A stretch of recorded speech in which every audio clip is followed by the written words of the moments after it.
and the hills. The waters of the narrow channel rippled swift and blue over the sand, leaving on either side a frothy scum. Bubbles formed, expanded and vanished, and all the ordinary, timeless waste came drifting with the tide, tresses of dark seaweed, feathers, twigs, the aftermath of some autumnal gale. I knew in my own time it was high summer, however dull and overcast the day, but all about me now was the clearer light of approaching winter, surely an early afternoon when the bright sun, already flaming in the west, would turn the sky dark crimson before the night clouds came.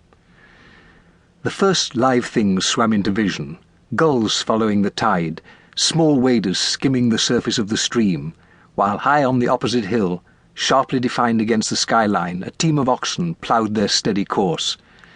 I closed my eyes, then opened them again.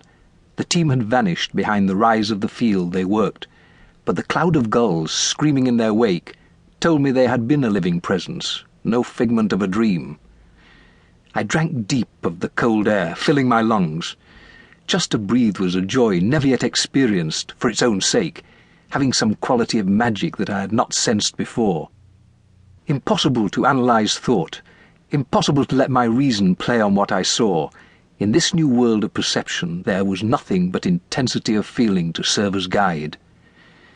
I might have stood forever, entranced, content to hover between earth and sky, remote from any life I knew or cared to know.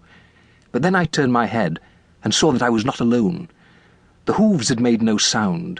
The pony must have travelled as I had done, across the fields, and now that it trod upon the shingle, the clink of stone against metal came to my ears with a sudden shock, and I could smell the warm horseflesh, sweaty and strong. Instinct made me back away, startled, for the rider came straight towards me, unconscious of my presence. He checked his pony at the water's edge and looked seaward, measuring the tide. Now, for the first time, I experienced not only excitement, but fear as well, for this was no phantom figure, but solid, real, the shape of foot in stirrup, hand on rein, all too perilously close for my comfort. I didn't fear being ridden down. What jolted me to a sudden sense of panic was the encounter itself, this bridging of centuries between his time and mine. He shifted his gaze from the sea and looked straight at me. Surely he saw me. Surely I read in those deep-set eyes a signal of recognition.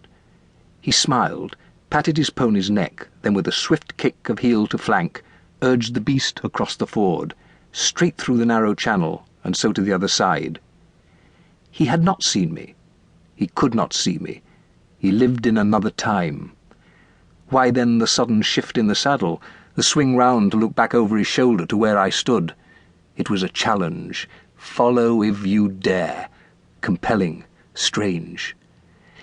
I measured the depth of water across the ford, and though it had reached the pony's hocks, plunged after him, careless of a wetting, realising when I had reached the other side that I walked dry-shod, without sensation. The horseman rode uphill, I following, the track he took muddied and very steep, swinging abruptly to the left when it traversed the higher ground.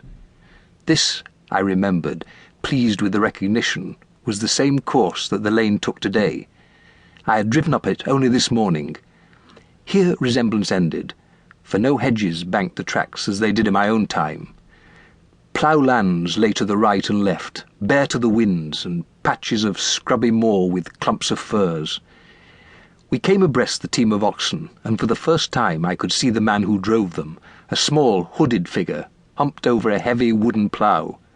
He raised a hand in greeting to my horseman, shouted something, then plodded on, the gulls crying and wheeling above his head.